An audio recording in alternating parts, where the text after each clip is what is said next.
And then the main story here is Uhuru's 26 billion shilling CBC blunder.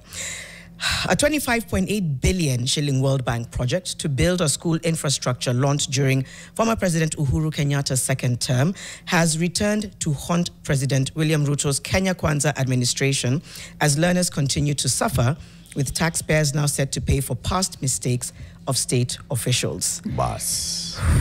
What is the story talking about? Where was the money spent? It's page 4 and 5 of the Daily Nation today. It talks about the missteps. It says that the Ministry of Education failed to sign contracts in good time with contractors who had won tenders. In the intervening period, prices of materials escalated due to the COVID-19 pandemic and the Russia-Ukraine war. So really the ripple effect of these delays. And it says July 20th, 2022, Kenya sought to extend the completion deadline for a World Bank funded project intended to aid in the implementation of CBC to the financial year ended on June 30th, 2023. The World Bank approved $200 million a loan, and the government was to implement the project. Now, it says here that it goes on to say infrastructure development was just one component in the 25.8 billion shilling secondary quality improvement project. Nearly 2 financial years down the line, construction is incomplete, and there is a standoff between Kenya and several contractors hired to build the infrastructure in 30 counties, with taxpayers now exposed to paying for past mistakes of public officials. There isn't a day that the headlines don't include something saying now, because of delays and misappropriation, taxpayers are going to have to absorb 1, 2, 3 costs. You see, we are talking about a loan that has been secured, and one of the components is infrastructure improvement. What is infrastructure? It's classrooms, it's labs, it's equipping the labs, right? And in many cases as well, dormitories. Higher. In 2021, World Bank warns Kenya of the risk, but President Uhuru and the Treasury CS then, Ukur Yatani, and Education CS then, the late George Magoha, did not heed the warning. Now, President Ruto's administration has inherited the previous administration's skunk, as 8 companies claim in court that the Education Ministry is blackmailing them into taking a haircut by maintaining the costs indicated in their bid papers of January 2020. Hey. The project was meant to build infrastructure, improve quality of teaching, retain learners after transition to secondary school, support the transition to CBC, and monitor and evaluate the entire project. Now, the World Bank has kicked off an audit of the project despite the fact that the infrastructure development component is not yet complete. Sasa.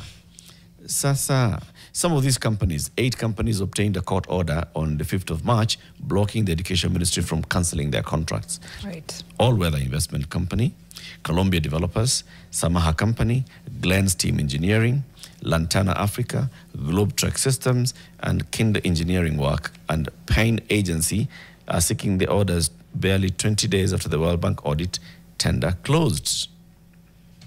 Sasa, this is where now you start asking yourself, so this is a 2021 project. And it is simple, straightforward. Schools. Don't go and look for school. Go to existing school, mapped, gazetted by the Education Ministry. Right. You are assigned specific school and told, go to this school, secondary school. And this is exactly what you're supposed to do. You start, you don't complete. The government says, let's roll it over into the next financial year. Sawa, you continue. As you're doing that, things are happening. War in Ukraine, cost of materials changing. The pandemic. Yeah. So all these things are causing you to change. But the government is just still playing its usual games. When you talk about pending bills, these are some of those pending bills. You got a contract, you started working, then your payments are being delayed. Now the project is over. World Bank is saying, so as guys, the project is over, we are going to start an audit. Quick one. Why do we do Did this the to work ourselves? start before the contracts were signed? Because delayed, the blurb there says delayed signing of contracts in 2022 as the year when the firms that won the tenders to construct those infrastructure projects signed their contracts. Again, it's a 2021 project. Signed contracts in 2022. That's problem number 1. then now they're being held to the to not even the same contracts, but basically, yes, to the terms and the costings of 2021. They're saying we are 3-4 years into, actually 4 years. Yeah, into 4 years. Things have changed. Yeah. So who's to blame here?